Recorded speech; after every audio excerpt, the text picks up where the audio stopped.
కూడా ఇదే అనుకుంటున్నాను నేను. Justice delayed is justice denied.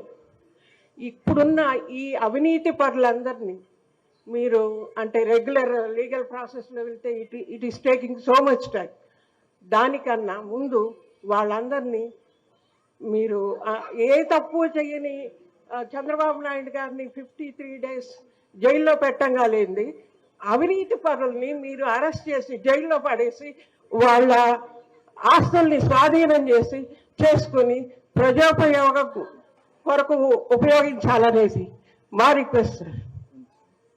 అనుకున్న డిస్కౌంట్ ఇచ్చినట్టున్నారు, 2 కేసులు తగ్గించారు, 23 కేసులు. 2019 ముందర రాత్రి ఒక్క కేసు లేదు, ఏనాడు పోలీస్ స్టేషన్కి వెళ్ళాం. అలాంటిది 6-7 సార్లు నన్ను తీసుకెళ్లారు. అత్తగారు ఇళ్ళైపోయింది పోలీస్ స్టేషన్. అంటే ఎంత అన్యాయం చూడండి. అమ్మా, గతంలో జగన్మోహన్ రెడ్డి గారు ఎన్ని తప్పులు చేశారో మనందరూ తెలుసు. తండ్రిని అడ్డం పెట్టుకుని ఆస్తులు ఎలా సంపాదించారో మనందరూ తెలుసు. సాక్షి టీవీ, సాక్షి పేపర్, భారతీయ సిమెంట్ అన్ని ఆ ప్రజాధనం నుంచే పెట్టింటారు.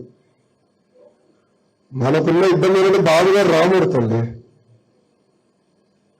ఆయన ఏంటంటే రాముడు నీతి ఉండాలంటే నేను శివుడు భక్తితో.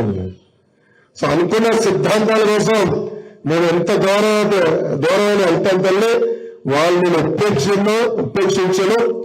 చట్టాన్ని ఎవరైతే ఉల్లంఘించారో మళ్ళిస్తాం.